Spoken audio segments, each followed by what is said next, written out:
নমস্কার বন্ধুরা, আজকের সাসপেন্স স্টোরি চ্যানেলে আপনাদের সকলকে স্বাগত। আমাদের গল্পগুলো আপনাদের যদি ভালো লেগে থাকে তাহলে অবশ্যই আমাদের চ্যানেলটিকে সাবস্ক্রাইব করে আমাদের পাশে থাকবেন। আজকের গল্প আমি ভূত, লেখক সত্যজিৎ রায়। আমি ভূত। আজ থেকে ঠিক 3.5 বছর আগে আমি জ্যান্ত ছিলাম। সেই সময়ে এই দেওঘরের এই বাড়িতেই আগুনে পুড়ে আমার জ্যান্ত অবস্থা শেষ হয়। এই বাড়ির নাম লিলি ভিলা। আমি এখানে এসেছিলাম আমার এক বন্ধুর সঙ্গে ছুটি কাটাতে। একদিন স্টোভে চা করতে গিয়ে স্টোভ ফেটে আমার কাপড়ে আগুন ধরে যায়। আমার মুখেও আগুন লেগেছিল, এইটুকু আমার মনে আছে। তারপর আর কিছু মনে নেই। তারপর থেকে আমি এই বাড়িরই বাসিন্দা হয়ে গেছি। আমার চেহারা এখন কিরকম তা আমি নিজে জানি না, কারণ আয়নায় ভূতের ছায়া পড়ে না, জলেও যে পড়ে না সেটা বালুজ্জেদের পুকুরে পরখ করে দেখেছি। খুব যে আহামরি চেহারা নয় সেটা বুঝেছি একটা ঘটনা থেকে। লিলি ভিলায় 2 বছর আগে একটা পরিবার ছুটি কাটাতে এসেছিল। সেই পরিবারের কর্তা একদিন আমার মুখোমুখি পড়ে গিয়ে চোখ কপালে তুলে ভিড়মি গিয়েছিলেন। দোষটা আমারই। ভূত দেখা দেবে কি অদৃশ্য থাকবে সেটা ভূতের মর্জির উপর নির্ভর করে। আমি অদৃশ্য থাকতে চেয়েছিলাম, কিন্তু অন্য মানসিকতার ফলে ভুল করে দেখা দিয়ে ফেলেছিলাম। এই ঘটনার পরে বুঝতে পেরেছিলাম যে আগুনে পুড়ে শরীর আর মুখের যে অবস্থা হয়েছিল, ভূত হয়েও সেই অবস্থাটাই রয়ে গেছে। এই ভিড়মি দেবার ঘটনার পর থেকে এ বাড়িতে আর কেউ আসে না, কারণ হানা বাড়ি বলে এটার একটা বদনাম রটে গেছে। আমার পক্ষে এটা লোকসান, কারণ বাড়িতে জ্যান্ত লোকজন থাকলে আমার বেশ ভালোই লাগে। না হলে তো সেই একা একা দিন কাটানো। ভূত এ তল্লাটে আরো অনেক আছে, কিন্তু এ বাড়িতে তো নেই, কারণ এখানে আর কেউ কখনো অপঘাতে মরেনি। শহরের অন্য জায়গায় যে ভূত আছে তাদের সকলকে আমার পছন্দ নয়। কয়েকজন তো রীতিমতো মন্দ, যেমন নস্করদা বা ভীম নস্করের ভূত। ওর মতো কুচক্রি ফন্দিবাজ ভূত দুনিয়ায় দুটো হয় না। এই দেওঘরে কিছুদিন আগে লক্ষণ ত্রিপাঠী বলে এক পোস্টমাস্টার ছিলেন। লক্ষণের সঙ্গে সাপে নেউলে সম্পর্ক ছিল স্টেট ব্যাংকের কর্মচারী কান্তিভাই দুবের। এক সন্ধ্যায় লক্ষণ ত্রিপাঠী পোস্ট অফিস থেকে বাড়ি ফিরছেন। শাহবাবুদের বাড়ি পেরিয়ে মাঠটার কাছে আসতেই ভীম নস্করের ভূত করল কি, চপ করে একটা তেঁতুল গাছ থেকে নেমে ত্রিপাঠী মশাইয়ের ঘাটটা মটকে দিল।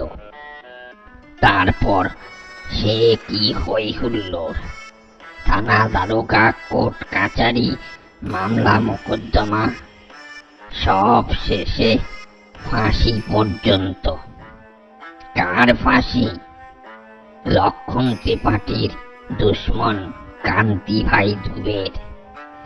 যে খুনটা করল ভীম নস্করের ভূত, ঘটনাচক্রে সেই খুনের জন্য দায়ী হলো কান্তি ভাই দুবে।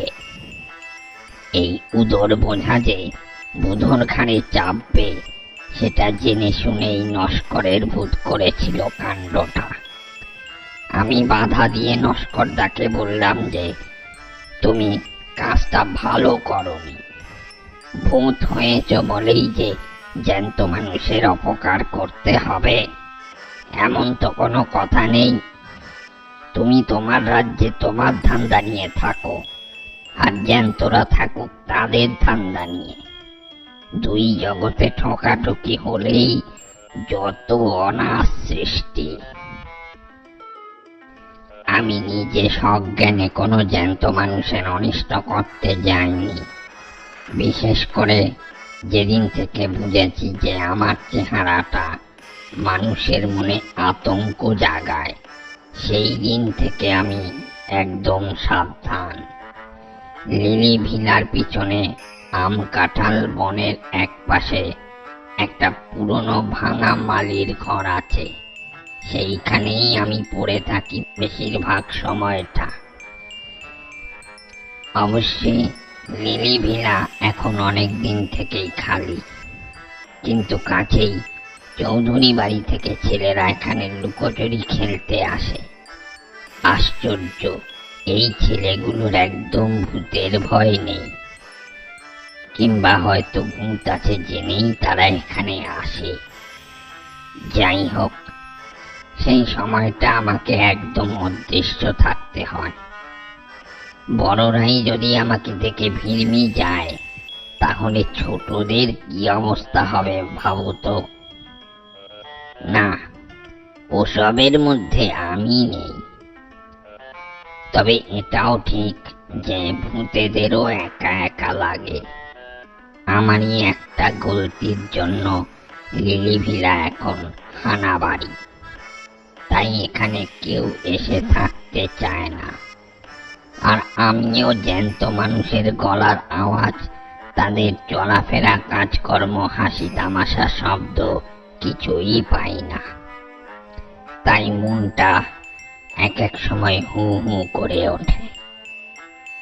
জ্যান্তরা যদি জানতো যে ভূতরা তাদের সান্নিধ্য কত পছন্দ করে, তাহলে কি তারা ভূতকে এত ভয় পেত?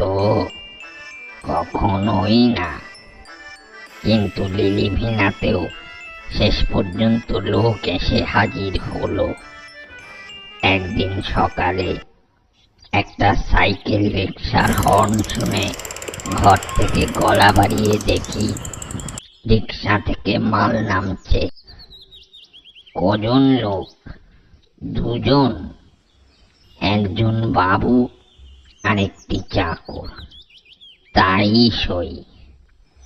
বেশি লোকের দরকার নেই আমার। নাই মামার চেয়ে কানা মামা ভালো। ভূতরা দূর থেকেই খুব স্পষ্ট দেখতে পায়। তাই বলছি, বাবুটির বয়স বছর 50-এর কাছাকাছি। বেঁটে, মাথায় টাক, খোঁচা খোঁচা গোঁফ, ঘন ভুরু আর ভ্রুকুটি করা চোখ।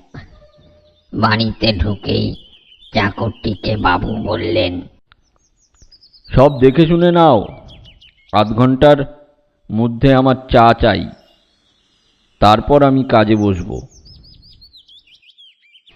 এই কথাগুলো অবশ্যই আমি মালির ঘর থেকেই শুনতে পেলাম।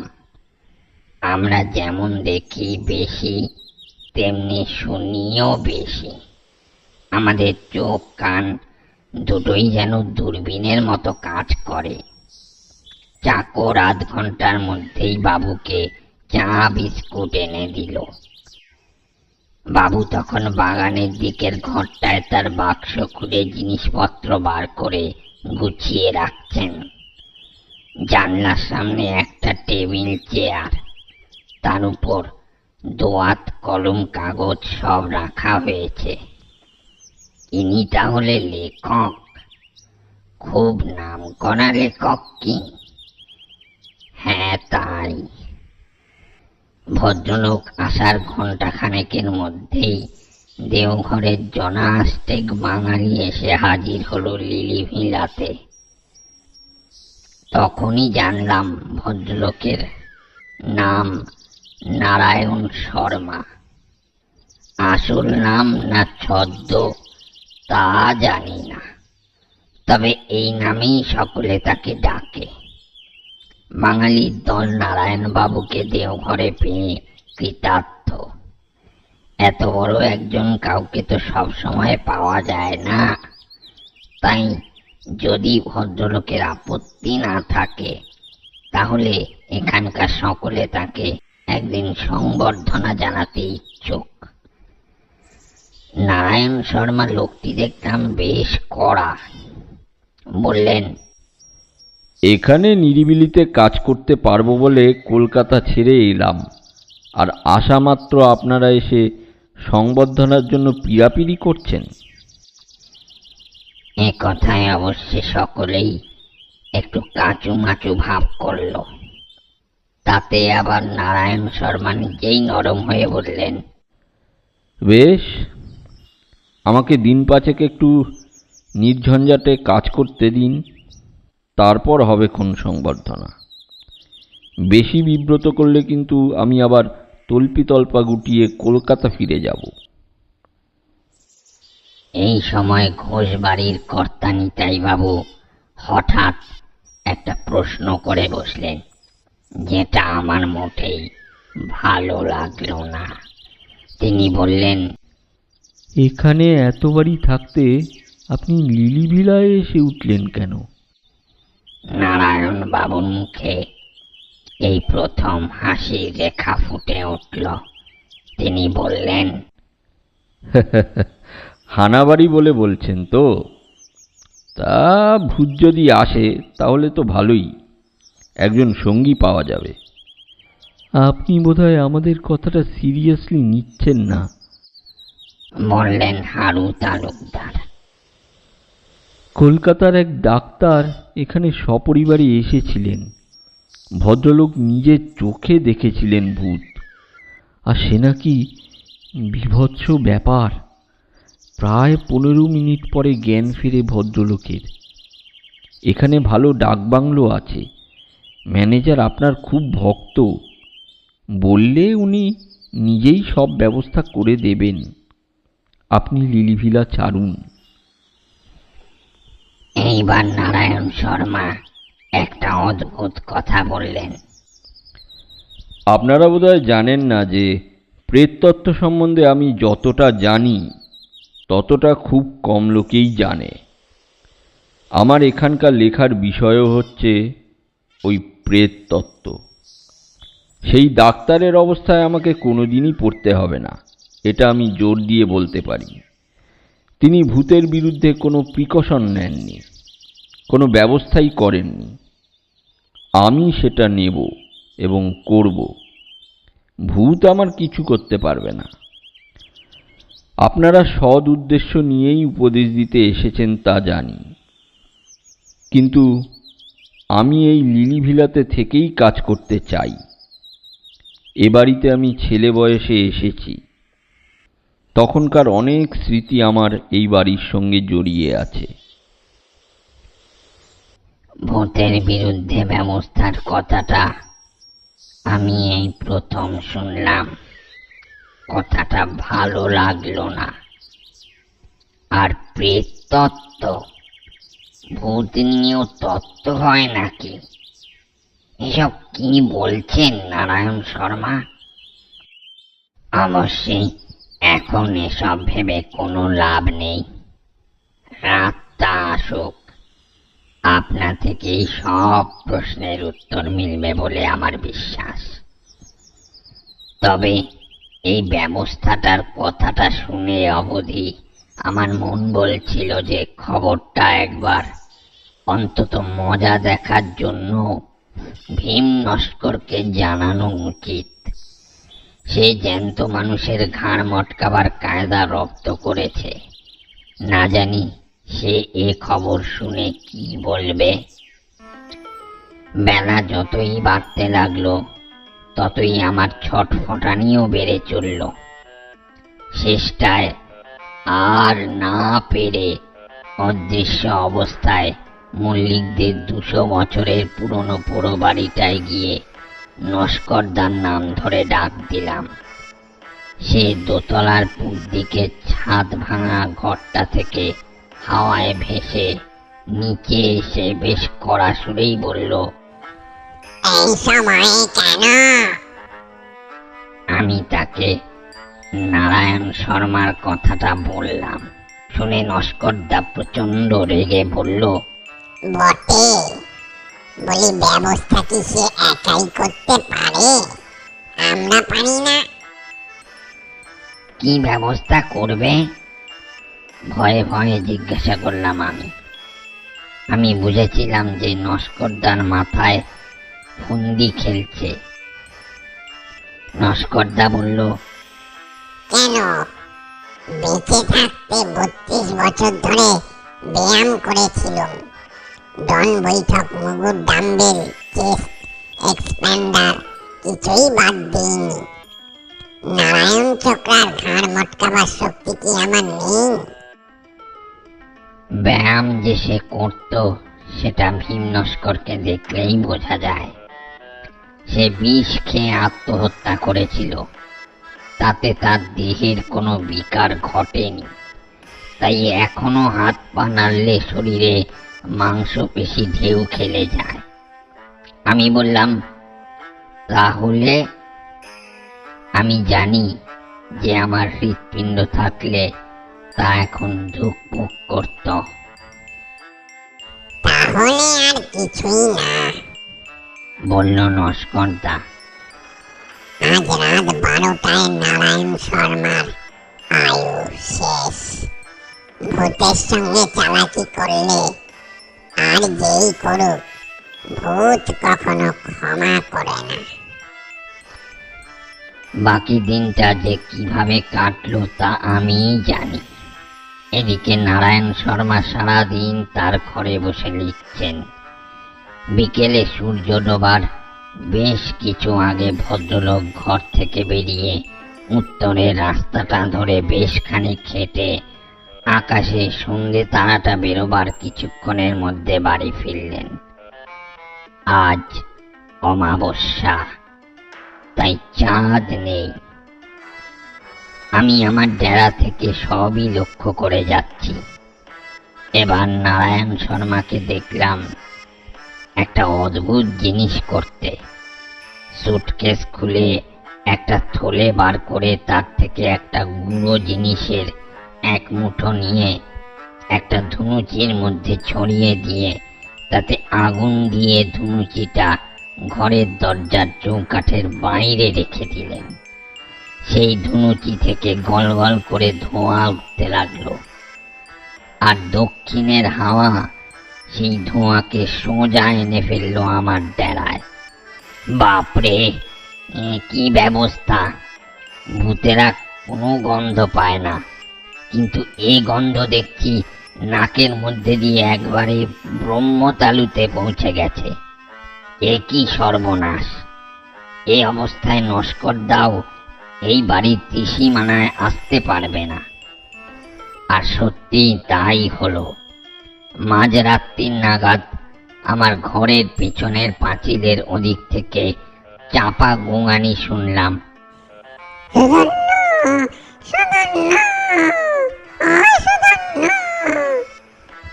সুধন্য আমার নাম।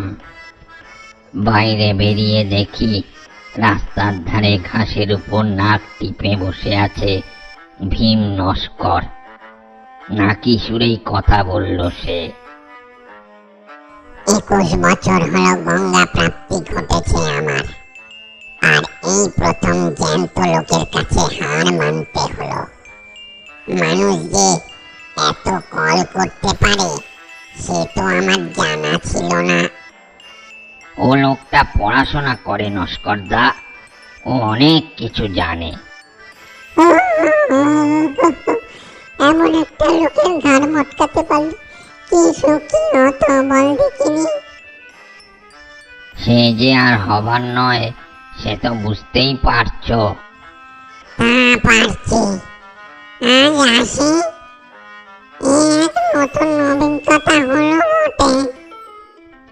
নস্করদা চলে গেল, আর আমিও নিজের ঘরে ফিরে এলাম।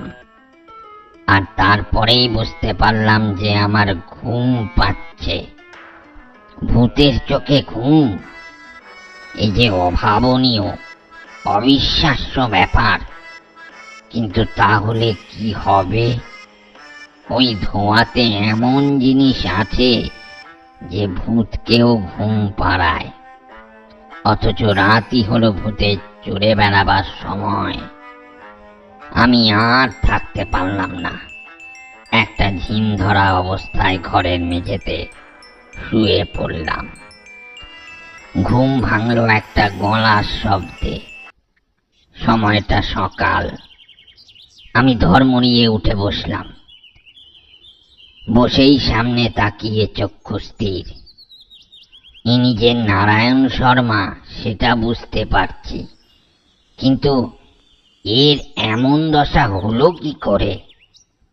নারায়ণ শর্মাই আমার প্রশ্নের জবাব দিলেন।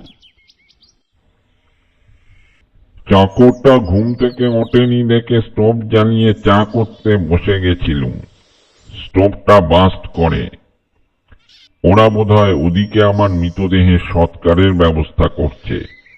আমি একটা ডেরা খুঁজছিলাম, তখন এ ঘটনা দেখতে পাই। এখানে আরেকজনের ঠাঁই হবে কি? আমি অত্যন্ত খুশি হয়ে বললাম, নিশ্চয়ই হবে। যাক, দুই মুখ পোড়ায় জমবে ভালো।